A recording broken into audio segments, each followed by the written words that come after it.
பத்திரிகையாளர் திரு கோலாகல ஸ்ரீனிவாஸ் இணைந்திருக்கிறார். சார் வணக்கம். வணக்கம். பிரதமரின் பதிவை டாக்ஸ் செய்து பல்வேறு கேள்விகளை அடுக்கடுக்காக முதல்வர் ஸ்டாலின் எழுப்பியிருக்கிறார். உங்களின் கருத்து?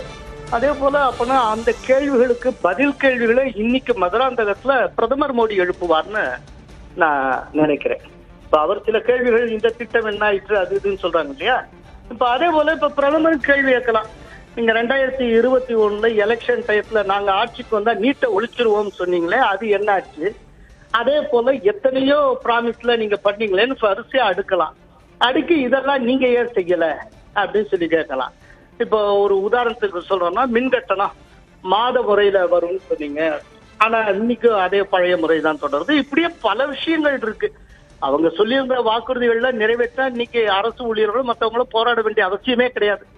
இப்ப அதெல்லாம் சுட்டி காட்டி பதில் கேள்விகள் எழுப்பப்படலாம். இது ஒண்ணு. ரெண்டாவது அவர் சொல்லியிருக்கிறார் என்னன்னா, தேர்தல் நேரத்தில் தான் இவர் இங்க வர்றாரு அப்படின்னு. ஒரு விஷயத்தை புரிஞ்சுக்கணும். பிரைம் மினிஸ்டர் வந்து இந்தியாவுக்கு பிரதமர், மொத்த இந்தியாவுக்கும். இந்தியா முழுக்க போய் கொடுத்திருப்பார். அவர் வந்து தமிழ்நாட்டிலே குடியிருக்க முடியாது. ஆனால் தமிழக முதல்வர் தமிழ்நாட்டுக்குள்ள எப்போது இருப்பார், அவருடைய அவைலபிலிட்டி உண்டு, அவர் போவார் வருவார். அதனால அந்த கம்பாரிசனே தப்பு. இவ்வளவு தூரம் சொல்லுகிற ஸ்டாலின் அவர்களே கள்ளக்குறிச்சியில கள்ளச்சாராய விபத்து ஏற்பட்டு பல பேர் மாண்ட போது அங்க போகவே இல்லையே, அது ஏன்?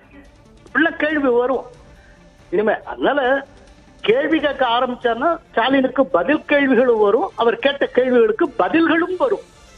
இது எல்லாம் இந்த வருகிற இந்த இன்னைக்கு மதுராந்தகத்தில இருந்தே ஸ்டார்ட் ஆகும் நான் எதிர்பார்க்கிறேன்.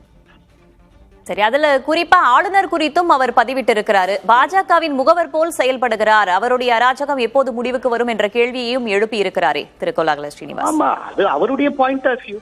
ஆளுநர் நியாயமான கேள்விகள் எழுப்புறாரு. ஒவ்வொன்றுக்கும் ஒரு சில காரணங்கள் கேட்க. இப்ப 12 லட்சம் கோடி முதலீடு ஈட்டினதாக அவங்க சொல்றாங்க. ஆளுநர் மாளிகை வெளியிட்டு இருக்கக்கூடிய அறிவிப்புல தரவு டேட்டாஸ் படி, அந்த இது முதலீட்டு தரவுகளின்படி இது உண்மை அல்ல அப்படின்னு ஆளுநர் மாளிகை சொல்லுகிறது.